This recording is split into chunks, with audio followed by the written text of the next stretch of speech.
Último dia do ano e eu estou aqui para te comentar quais foram as minhas melhores leituras do ano de 2024. Fica aí que depois da vinheta eu te falo quais foram elas e o porquê da escolha de cada um desses títulos.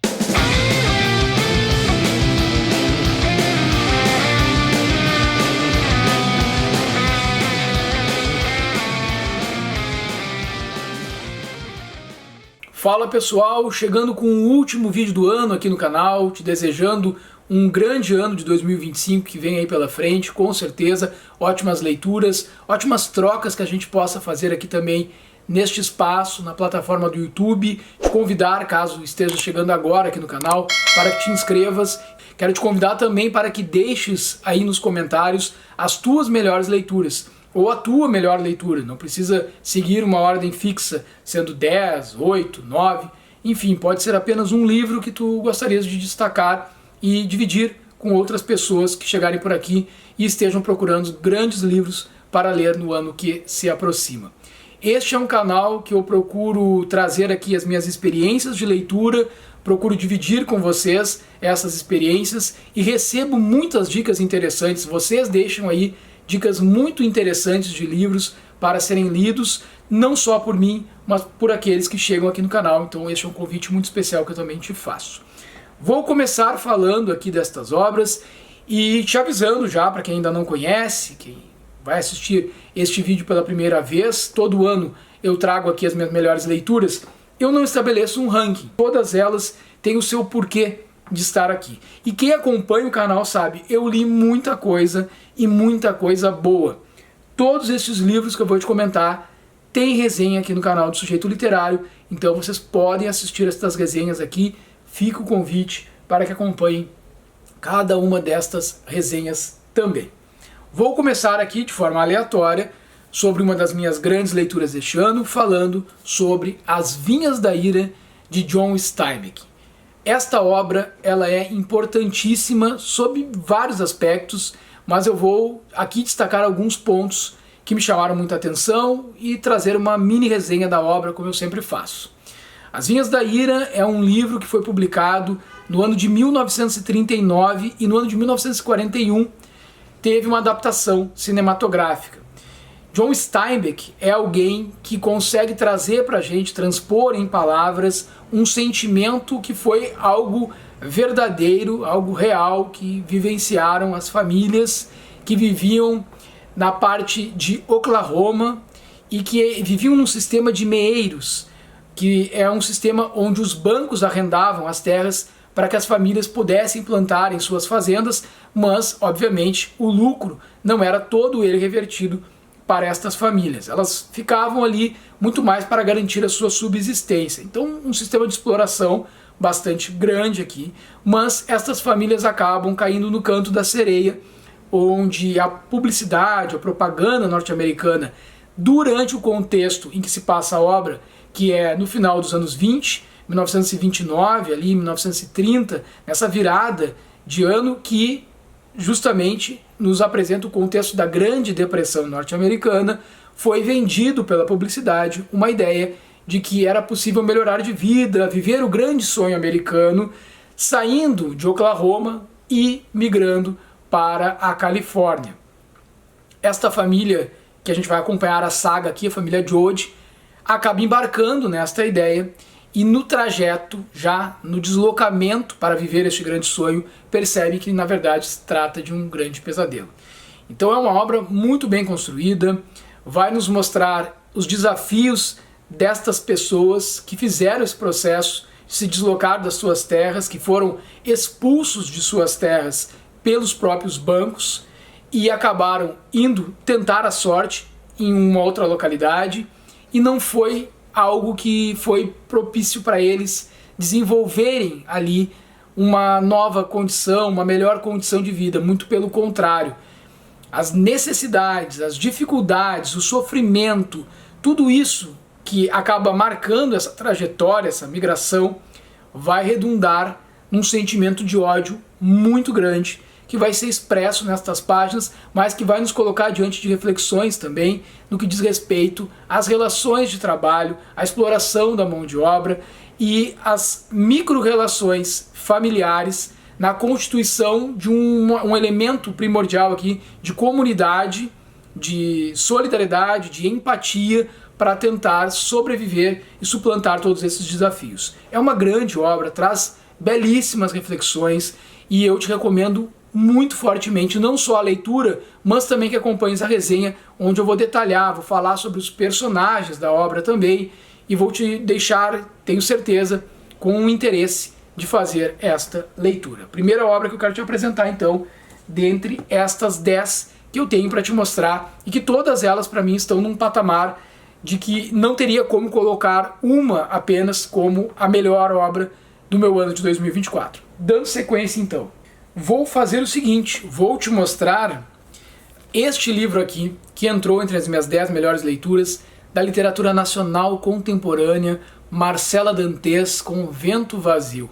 Que obra importante, que obra sensacional, a forma como ela é construída, os seus personagens, a Quina da Capivara, um povoado na Serra do Espinhaço, com características geográficas que vão certamente ser interessantes do ponto de vista da ambientação, porque a gente vai se defrontar com 4 personagens centrais, Miguel, Cícera, Maura e Alma. Cada um destes personagens vai trazer o seu relato sobre como se relaciona com este vento enlouquecedor que circula por aquele ambiente, por aquele lugar. E cada um traz um trauma, traz uma experiência de vida que tem a sua particularidade, ou seja, eles precisam se defrontar com seus fantasmas do passado e como vivenciam estes fantasmas no presente, e como que há também uma relação comunitária entre todos eles. A interpessoalidade. Então, além da reflexão pessoal, própria, individual, há uma reflexão do coletivo. E desta usina que foi o símbolo daquilo que poderia ter sido e não foi nesta cidade. Como que eles se relacionam também com esta promessa de prosperidade, digamos assim, que é um pouco do que a gente falou no livro anterior, né? Estas promessas de uma melhora de vida em diferentes contextos, em diferentes ambientes. Estes personagens tão singulares, tão bem construídos pela Marcela Dantes, ao se pensar a relação desta linha tênue entre o que a gente considera a sanidade e a loucura. Eu achei essa obra fantástica, não poderia deixar de te recomendar. Literatura nacional de altíssima qualidade. Vem pra cá também então, como mais uma das grandes leituras que eu fiz. Acompanha a resenha aí no canal, fica o convite também, vou detalhar, falar profundamente a respeito da minha experiência de leitura com esta obra. E tem mais livro aqui, obviamente, para te mostrar. E vou seguir te falando de literatura nacional, com toda certeza. Mais um autor importantíssimo, autor nacional contemporâneo, Milton Ratum, com este grande livro aqui que li, Dois Irmãos. Dois Irmãos vai narrar pra gente a história de Omar e Jacob, que são gêmeos, mas as suas semelhanças acabam no aspecto físico, porque são completamente diferentes entre si. O Jacob é alguém mais retraído, mais introvertido, mais calado, e o Omar expansivo, extrovertido, alguém que gosta da noite, da boemia, das festas. E estes dois irmãos vão ficar marcados na sua trajetória já na infância por um conflito que vai ser nos narrado já no início da obra pela mãe deles, uma preocupação muito grande de Zana. Então nós começamos do final da história para perceber aqui no relato de Zana, no leito já de morte, um questionamento, se os seus filhos haviam ou não se reconciliado. Então já partimos para a leitura sabendo que há um grande conflito e que esse conflito ele não está resolvido, pelo menos até o final. Ou ele terá uma resolução e nós não sabemos qual será essa resolução, se será boa, se será ruim. E aqui esse livro tem vários méritos. Eu vou dizer que um dos principais é constituir estes personagens para além daquele mero maniqueísmo. Então temos personagens complexos. Não se pode dizer que Omar é de todo bom ou mal, ou que Jacob é de todo bom ou mal. Isso fica muito para a leitura de cada um. Eu acho assim, obras que têm essa capacidade de não dar tudo pronto, de te provocar a esmiuçar detalhes, elas são grandes obras, e aqui se trata em relação a isso. O que acontece de início, para não te dar spoiler e te convidar também para acompanhar a resenha se quiseres mais detalhes, Jacob e Omar, ainda muito jovens, vão ter um conflito, vão brigar por conta de uma moça, que os dois estavam interessados. E Jacob acaba sendo agredido por Omar e acaba com uma cicatriz no rosto, muito feia. Para tentar solucionar este conflito, o pai queria enviar os dois para o Líbano, uma família que veio do Líbano e constituiu-se ali em Manaus. Ele queria mandar os filhos para lá para aprenderem, né, um pouco da cultura e de como deveriam se portar. Mas a mãe acaba super protegendo Omar. Omar era o filho mais próximo de Zana. Então Alim, que é o patriarca desta família, manda apenas Jacob para o Líbano. Isso num contexto ali que estava no retorno dele, ali já da Segunda Grande Guerra, né? Então Jacob vai para o Líbano, retorna, e o pai, ali na década de 40, em torno de 40 e poucos, ele acaba recepcionando esse filho 5 anos depois, quando ele volta do Líbano, e aí já abriu ali um grande abismo entre estes irmãos. Como que vai ser o retorno de Jacob, este relacionamento, como que Zana acaba durante estes 5 anos criando apenas Omar e sua filha Rania, a filha Rania que é aquela que vai assumir os negócios da família, sempre muito solícita aos empreendimentos do pai.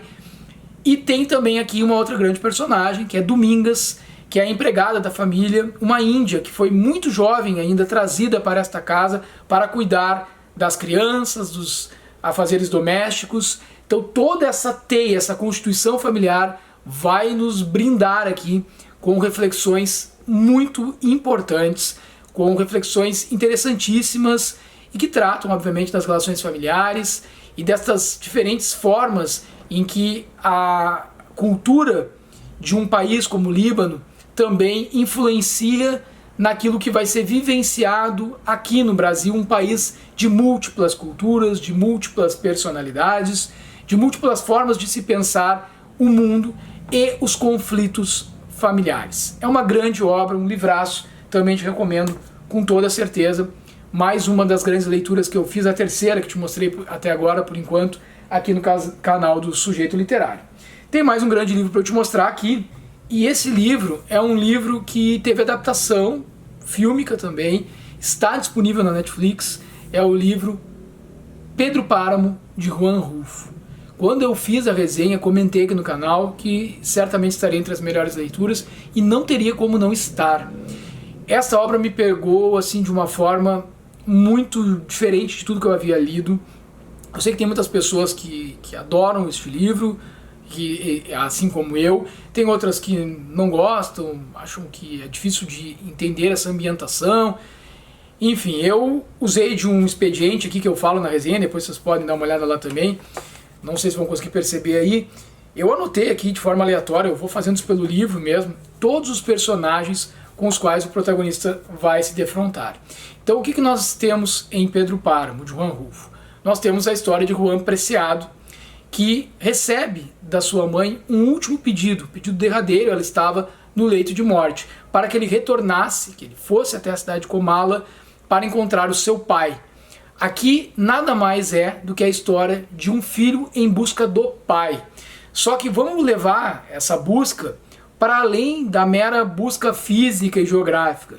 Isso atinge um outro patamar, um patamar simbólico, filosófico, espiritual, seja lá como você quiser pensar a respeito disso.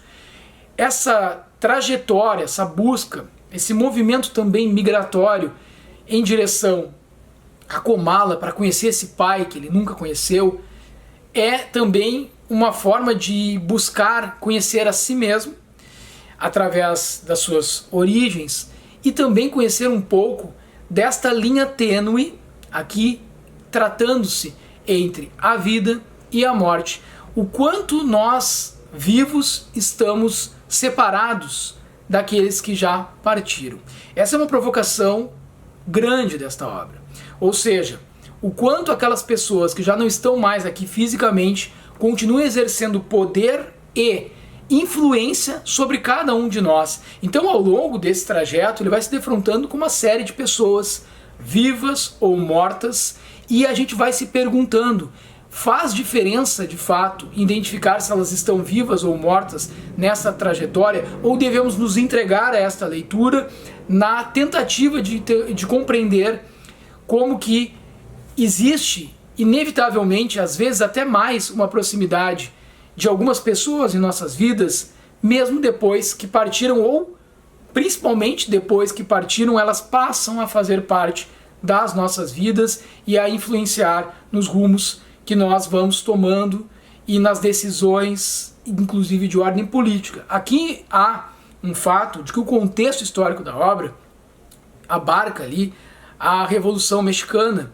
Então tem aqui alguns aspectos que vão certamente entrar naquela discussão a respeito da luta pela terra, da reforma agrária no México. Enfim, há um contexto histórico onde se passa essa narrativa. Mas acredito eu que, para além desse contexto histórico, desses aspectos que vão engrossando assim, o caldo da obra, para que estes personagens possam interagir, discutir, refletir a respeito de diversos temas, é o fator principal aqui, essa relação vida e morte, e essa busca pelo pai, esse pai que pode, né, ser qualquer um, que este personagem não sabe quem é, e que ele precisa descobrir quem é este pai para poder estar em paz consigo mesmo. Grande livro, grande obra, eu gostei demais de fazer essa leitura, mais um dos grandes livros que eu li neste ano de 2024. E vou dar sequência falando deste livro que foi uma indicação do Krishna. Se estiver por aí, fica um abraço para ti. Olha, que livro interessante, não estava na minha meta para este ano, foi um livro que acabou entrando ali entre outros livros que eu também pensei que poderiam ser prioridade, estava em dúvida, e aí é isso que eu digo para vocês. A participação nos comentários vai contribuindo para que a gente vá restabelecendo alguns critérios e algumas prioridades. Que bom que eu fiz a leitura de As Brasas de Sandor Marai, que vai nos narrar aqui uma história de vida, que agora há pouco eu falei sobre dois irmãos, que também traz aqui dois protagonistas que não eram irmãos de sangue, mas foram criados como irmãos, Henrique e Conrad. Henrique, filho de um oficial do Império Austro-Húngaro, e Conrad, um menino humilde, cujos pais queriam muito que ele pudesse estudar, e ele acaba sendo acolhido pela família do seu amigo, que se torna seu grande amigo, Henrique. Então o pai de Henrique é quem vai acolher Conrad, e eles vão ser criados juntos, mas cada um com origens distintas. Isso marca bastante, então, a narrativa. Origens distintas, formas de pensar o mundo bastante distintas também. Afinal de contas, Henrique, que vai se transformar num general militar, alguém que sempre muito disciplinado, cumpridor de regras, que tinha uma vida muito metódica, vai se defrontar com a personalidade de Conrad, que era alguém mais sensível, voltado para as artes, para a música clássica.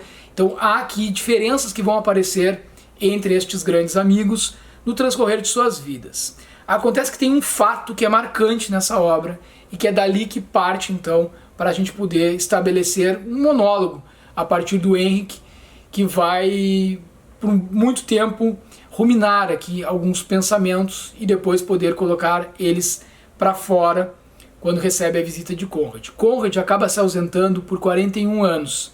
Essa amizade, ela segue por muito tempo, mas ela é rompida por um acontecimento que diz respeito a uma mulher, Cristina.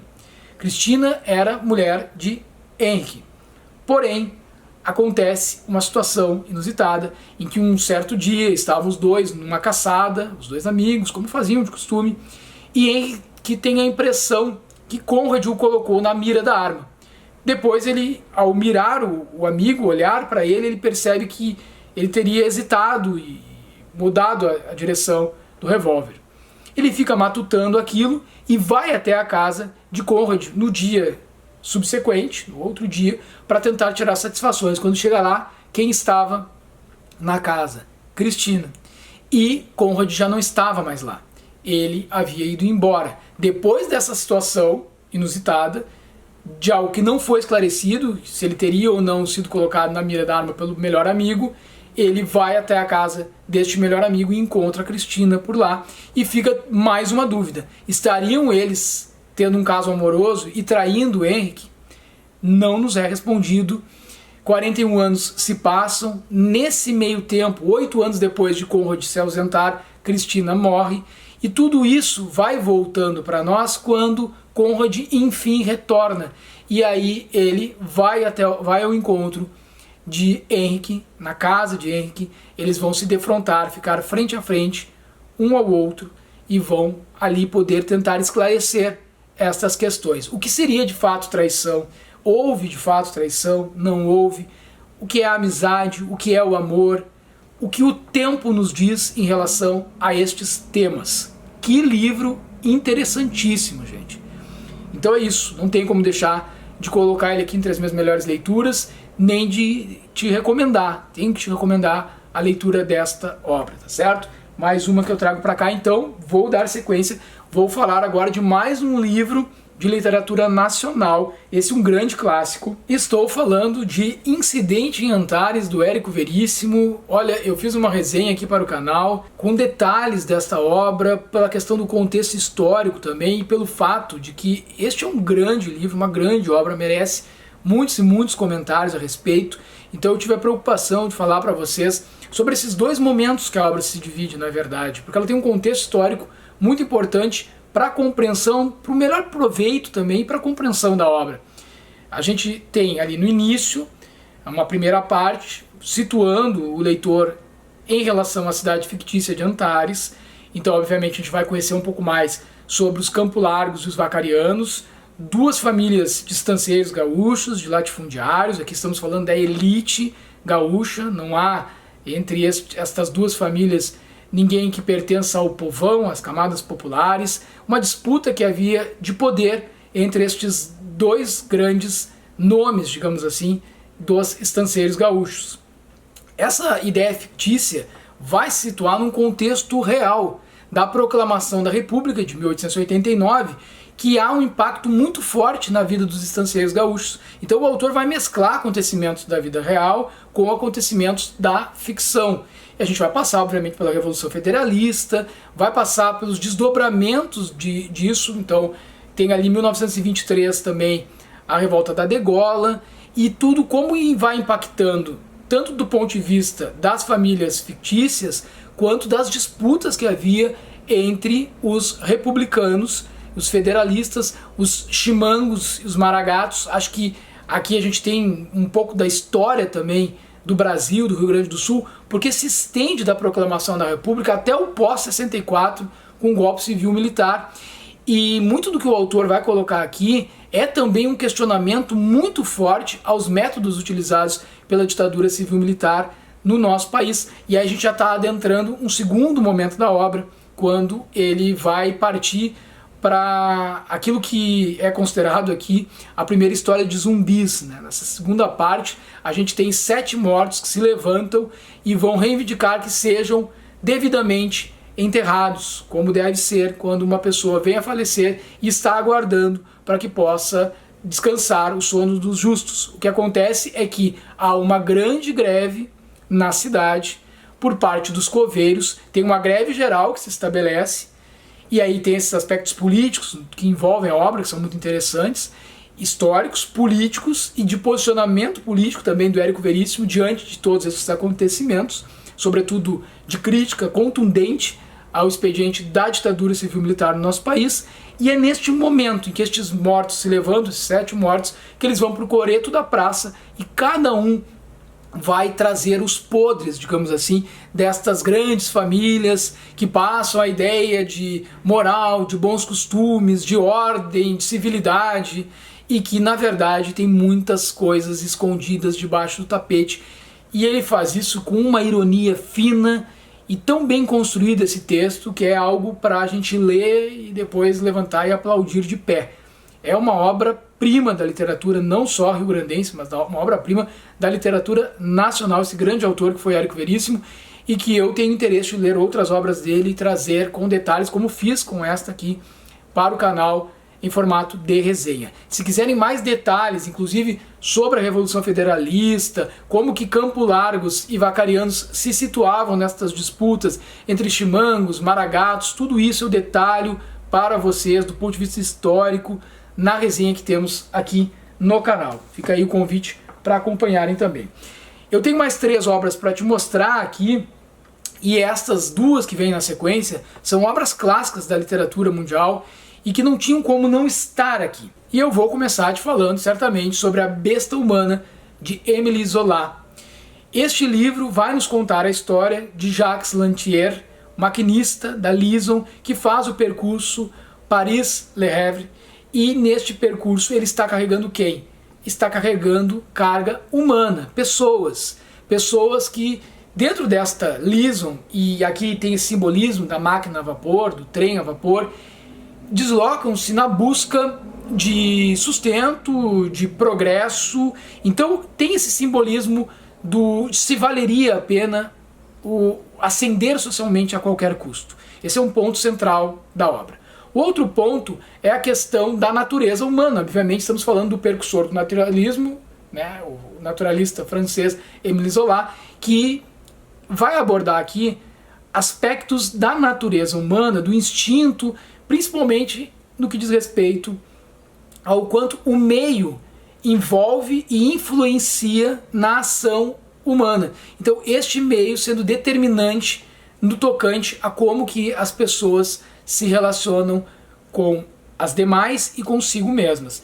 E aí tem uma questão central, que é a questão do desejo, da atração sexual, das relações sexuais e da perversidade, né, de tudo aquilo que pode ser perverso em se tratando também de atividades e de relações sexuais, se for tudo isso desvirtuado, pensado do ponto de vista da maldade humana, e estas perversões todas também aparecem aqui. Então Jacques Lantier tinha um distúrbio, um problema muito grave que ele tentava lidar, que ele toda vez que se sentia atraído sexualmente por uma mulher, na mesma proporção tinha o instinto e quase que a sensação de, assim, incontrolável de matar estas mulheres. Sentia atração, ele sentia um impulso de matá-las. Bom, ele vai ter que, aos poucos, lidar com isso e tentar controlar esta fera que vivia dentro dele. Como que ele vai fazer para controlar isso?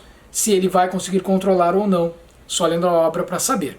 Em certa medida, tem um acontecimento marcante na obra, que não vou te dizer qual é, que ele vai se defrontar e que vai aproximar muito ele de um casal, Roubaud e Séverine. E Séverine vai roubar a cena aqui, gente, porque é uma personagem muito marcante, pela qual, obviamente, Jacques Lantier vai se sentir muito atraído. Mas esta não é uma mulher comum, não é uma mulher qualquer, e vocês vão ver por quê e como.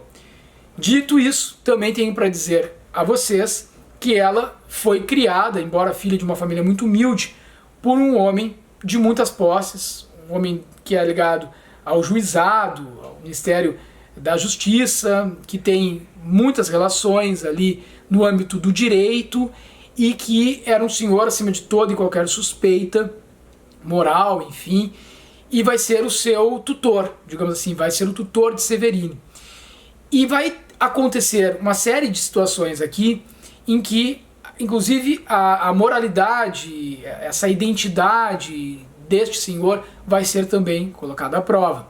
E aí o Émile Zola consegue ser pontual na crítica também do pré-julgamento que existe na sociedade, e existe até os dias de hoje, entre as pessoas de muito poder aquisitivo e aquelas que estão na base da pirâmide, quando acontecimentos que dizem respeito à morte, à violência, são levados a um tribunal. Como que é feito o julgamento em relação a uma pessoa de muitas posses ou uma pessoa de pouco poder aquisitivo, de pouca influência dentro da sociedade. Tudo isso aparece aqui. Essa questão do progresso a qualquer custo, estes personagens complexos, estas perversidades, estas relações que vão sendo todas elas construídas como uma teia, vão surgindo diversos personagens. Falo de outros e falo mais profundamente a respeito destes personagens na resenha que tem aqui no canal, então se te interessou, dá uma olhada também na resenha, mas não deixa de ler esse livro, é uma grande obra e acho que vale muito a pena a tua atenção. Para fechar, 2 outros livros aqui, deixa eu te falar a respeito do Homem que Ri, de Victor Hugo. Este foi um grande livro que eu li este ano. Fiz uma resenha aqui para o canal, trazendo a contextualização histórica desta obra. Então, se tens interesse em realizar a leitura, vale muito a pena conferir a resenha, porque para mim, pelo menos, me parece que tendo uma ideia, um olhar assim, do que estava acontecendo naquele período histórico, de uma forma um pouco mais aprofundada, ajuda bastante a compreender alguns pormenores da obra e não deixar que ela possa se tornar até talvez enfadonha. Porque acho que muitas pessoas acabam lendo o livro e ficam incomodadas com algumas questões que não foram trazidas aqui da forma como eu acho que poderiam ter sido melhor aprofundadas para entender o contexto da Revolução Inglesa. Porque essa é uma obra que se passa no contexto da Revolução Inglesa, que tem impactos em personagens que o autor, assim como falei do Érico Veríssimo, aqui também a gente tem o Victor Hugo mesclando acontecimentos e personagens reais com personagens fictícios. É importante ter alguns esclarecimentos que eu não vou trazer aqui porque eu já fiz na resenha e também ficaria muito extenso. Mas em linhas gerais, estamos falando da Revolução Inglesa ou das revoluções inglesas, então a gente passa ali pela Revolução Gloriosa, a Revolução Puritana, e vai se defrontar com sucessores, por exemplo, de Carlos I. Jaime II aqui vai ser fundamental, porque é a partir de uma medida tomada por Jaime II que o nosso grande protagonista, Gwynplaine, vai ser apresentado para nós. As condições com as quais este menino, Gwynplaine, é vendido aos compraticos, os traficantes, é por conta de um arranjo da alta cúpula da nobreza inglesa naquele período, e o rei Jaime II, que é uma personalidade real, aparece aqui, do ponto de vista fictício, como alguém que teria entregue esta criança, filha do Lord Clancharlie, para que ele fosse levado pelos compraticos por uma questão em que a realeza queria manter as posses das terras dentro do tesouro da realeza inglesa, as posses das terras desse Lord Clancharlie, que acaba sendo um discípulo do Oliver Cromwell, que era um republicano, e entrando em conflitos políticos com a corte. Então ele acaba se exilando e ele tem este filho, que é nada mais nada menos que Gwynplaine, no exílio. Um filho legítimo, só que no exílio. E ele havia deixado um outro filho, aí, antes de se exilar, antes de se assumir politicamente como republicano, de nome Davi, só que um filho bastardo, porque não era filho de um casamento ainda quando ele vivia na Inglaterra. E este menino Davi é acolhido por Jaime II, ganha títulos de nobreza, e ele entende ali que é possível fazer essa jogada. Eliminar da vida pública da realeza inglesa este ser indesejado, que seria Gwynplaine, que seria o filho deste lord, que aqui lhe interessa a realeza inglesa muito mais para que se mantenha esses títulos de nobreza sob o domínio da corte. E aí, Jaime II, que teria tido duas filhas, diz aqui, embora Ana da Inglaterra, que vai aparecer na história, de fato existiu, mas uma outra filha, a duquesa Josiane, essa do âmbito fictício, era prometida para este filho bastardo do Lord Clancharlie, que seria o Davi, para que aí ele conseguisse fazer todo um arranjo e acomodar ali esta nobreza, estas pessoas, mesmo que este filho fosse bastardo, Clancharlie já havia falecido, não interessava mais, era só tirar Gwynplaine da jogada. Só que isso não funciona tão bem assim, e aí entra o mérito dessa narrativa, que é fantástico. Um tema central que nós vamos nos defrontar aqui, que é com a solidão. Este menino que vai então sendo levado pelos compraticos, depois deste arranjo feito pela corte, na figura de Jaime II. Mais pra frente, Jaime II já vai acabar sendo deposto. Mas por que é importante assim, quando Jaime II é deposto, Guilherme III, Guilherme de Orange, vai assumir o poder e vai baixar uma série de decretos tentando coibir estas práticas que de fato existiram, de crianças sendo vendidas para estes traficantes que as revendiam ou as utilizavam em atividades circenses, dessas do âmbito do absurdo, estas atividades bizarras, macabras, onde eram cometidas atrocidades com as crianças desde muito cedo. No caso de Gwynplaine, havia sido cortado o seu rosto, a boca, né, dos dois lados, dos lábios, para que ele ficasse com um sorriso permanente e fosse usado nesses círculos bizarros, né, de anomalias. E este menino acaba, a certa altura, por conta destes decretos que começou a perseguir as pessoas que estavam envolvidas com estes crimes, eles acaba sendo abandonado nas ilhas de Portland, na beira da praia, para que ele morresse durante uma tempestade de neve. Só que ele não morre. Ele se levanta e sai caminhando em busca da sobrevivência. E neste trajeto, ele vai se defrontar com duas figuras que vão lhe acompanhar ao longo de toda a sua trajetória.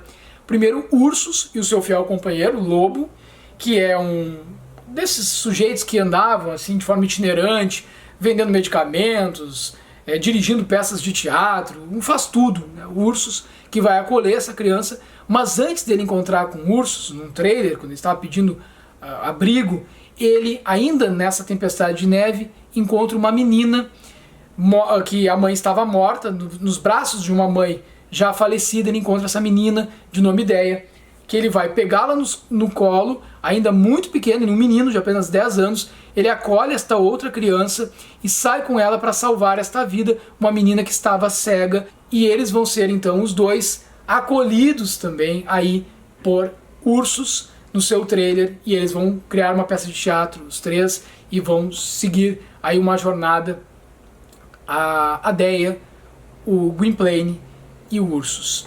Que história fantástica, que desfecho interessantíssimo, que discursos importantes constam aqui nesta obra. Então, um livraço que eu li certamente este ano.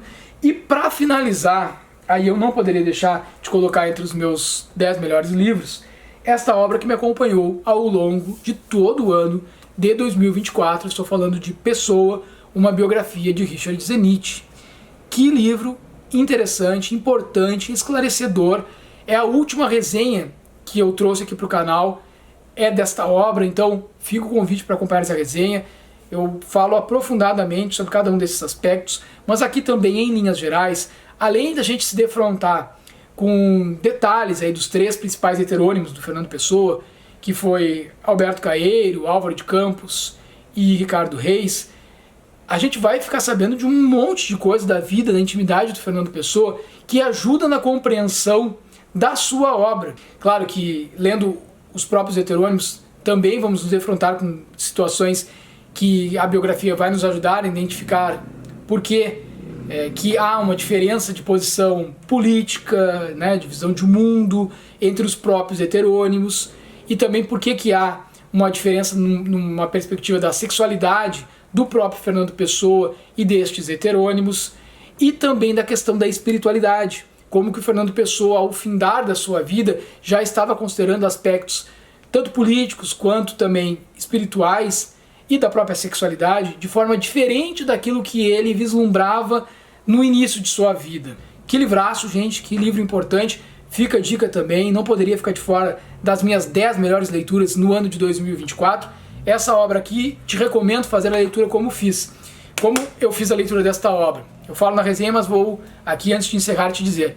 Eu li ela ao longo de todo o ano de 2024. Comecei a ler no início de 2024, ainda em janeiro, e concluí a leitura em dezembro. Assim, até pela divisão que a obra nos propicia, com intervalos assim, de 10 que vão sendo encerrados e capítulos que não são tão extensos, tu podes fazer essa leitura tranquilamente e conhecer um pouco mais da história de vida e da obra deste que é um dos maiores poetas, certamente, da história da humanidade. Para encerrar, eu desejo que este ano de 2025 seja um ano repleto de alegrias, de realizações, de grandes leituras para cada um e cada um de vocês que chegou nesse canal, e que a gente possa compartilhar muita leitura interessante, tenha só novidades e notícias boas para este ano que se aproxima, e que vocês fiquem comigo aqui, que a gente possa então firmar essa parceria e continuarmos juntos ao longo de todo o ano de 2025. Deixo também para vocês aí na descrição o link com os 12 livros que eu pretendo ler neste ano de 2025, dá uma olhada por lá. É isso, gente, um grande abraço, até a próxima, tchau, tchau.